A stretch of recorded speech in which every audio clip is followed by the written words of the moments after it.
Semoga kalian selalu dalam keadaan sehat. Hari ini kita akan belajar tentang tema 4, subtema 3, pembelajaran 1. Sebelum pembelajaran dimulai, terlebih dahulu kita akan berdoa. Bu Guru iringkan ya. Bismillahirrahmanirrahim. Apakah anak-anak sudah semangat? Kalau masih belum, sekarang kita melakukan tepuk semangat dulu bareng-bareng sama Bu Guru. Bu Guru iringkan ya. Tepuk semangat. Semangat. Alhamdulillah. Pasti sudah semakin semangat ya. Sebelum langsung ke materi, Bu Guru ingatkan dulu materi pembelajaran pertemuan sebelumnya. Kemarin kita sudah belajar tentang ayo cintai lingkungan. Nah, untuk hari ini kita akan belajar tentang yang pertama, bahasa Indonesia, unsur intrinsik dan ekstrinsik dongeng. Yang kedua, IPA, yaitu tentang pemanfaatan sumber daya alam yang semakin langka.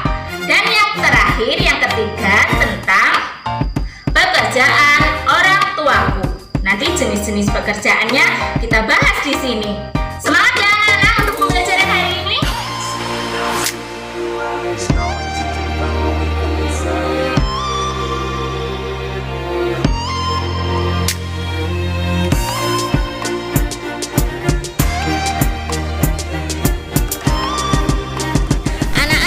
Pastikan sudah mengunduh bahan pembelajaran dan LKPD pada hari ini. Tahukah kamu seorang pendongeng? Pendongeng adalah orang yang menyampaikan dongeng kepada orang lain. Mendongeng adalah pekerjaan orang tua Sani. Apa pekerjaan orang tuamu di rumah, anak-anak? Mendengarkan dongeng sangat menyenangkan. Indonesia kaya akan dongeng. Banyak di antaranya yang didongengkan. Adakah pendongeng di sekitarmu, anak-anak? Untuk lebih jelasnya tentang dongeng tupai dan ikan gabus, silakan anak-anak buka video di link yang tertera.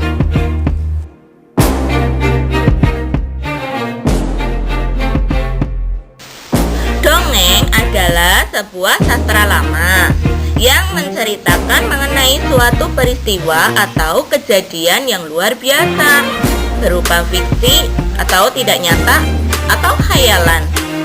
Dongeng ini merupakan bentuk cerita tradisional atau juga cerita yang disampaikan secara turun-temurun dari nenek moyang kita, yang mempunyai fungsi untuk dapat mengajarkan nilai-nilai moral serta untuk hiburan.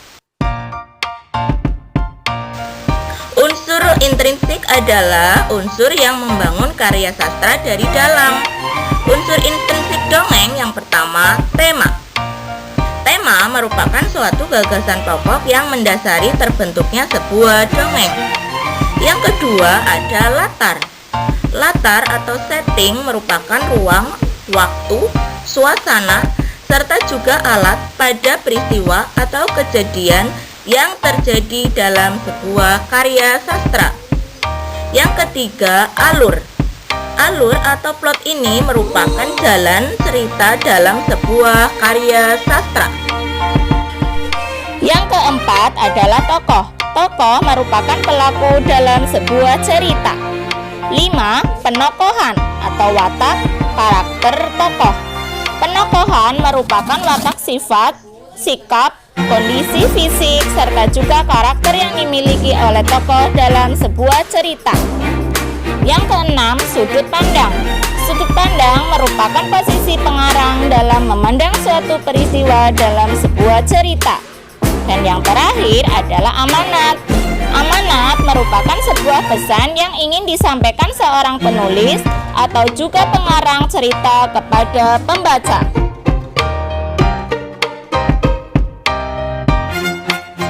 Unsur ekstrinsik dongeng. 1. Latar belakang penciptaan adalah kapan karya sastra tersebut diciptakan. 2. Kondisi masyarakat pada saat karya sastra diciptakan adalah keadaan masyarakat baik itu ekonomi, sosial, budaya, politik pada saat karya sastra diciptakan. Yang ketiga, latar belakang pengarang. Latar belakang pengarang ini merupakan faktor-faktor di dalam pengarang yang mempengaruhi penulisan dongeng tersebut. Beberapa faktor dari latar belakang pengarang ini diantaranya: 1. Riwayat hidup penulis, 2. Kondisi psikologis, dan yang terakhir, aliran sastra penulis. Selanjutnya, anak-anak silahkan kerjakan lembar kerja peserta didik 1.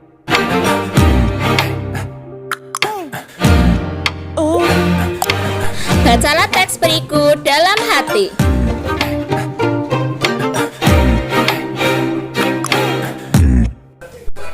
Bekerja adalah salah satu cara manusia mempertahankan hidupnya.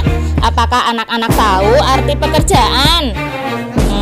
Kalau begitu, Bu Guru beritahu ya. Pekerjaan adalah suatu kegiatan yang dilakukan manusia untuk mendapatkan uang. Di sini pekerjaan dibagi menjadi 2 macam anak-anak. Yang pertama, pekerjaan menghasilkan barang. Contohnya di sini Bu Guru sebutkan ada 4. Ada pengrajin, pelukis, peternak, dan penjahit. Mereka semua adalah orang-orang yang bekerja menghasilkan barang. Lalu selanjutnya yang kedua, pekerjaan menghasilkan jasa. Apa contohnya di sini?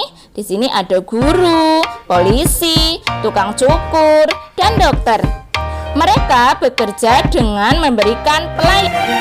Supaya lebih jelas tentang jenis-jenis pekerjaan, silahkan anak-anak buka link yang tertera di layar monitor.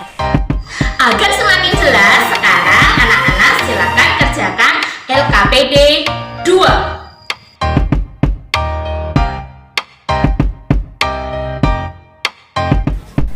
Setelah melihat tayangan video, kalian bisa ketahui bahwa sumber daya alam yang dipakai oleh ayahku adalah kayu.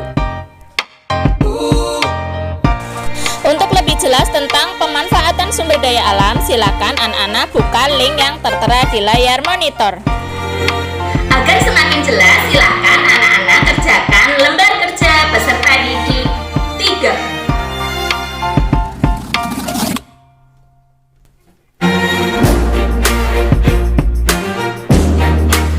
Kegiatan hari ini sudah selesai. Silakan anak-anak kerjakan link evaluasi berikut ini.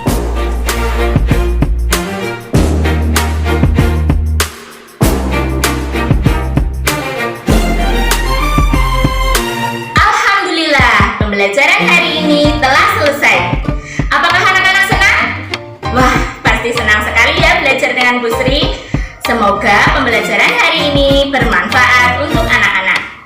Hal-hal yang menarik dalam pembelajaran ini silakan nanti anak-anak bisa lihat kembali dengan cara memutar video pembelajaran ini. Untuk selanjutnya, Bu Guru selalu berpesan kepada anak-anak selama masa pandemi ini, jangan lupa cuci tangan, gunakan masker, dan jauhi kerumunan. Selain itu, anak-anak juga setiap hari harus bersyukur. Karena dengan bersyukur, kita akan memperoleh manfaat yang banyak. Pembelajaran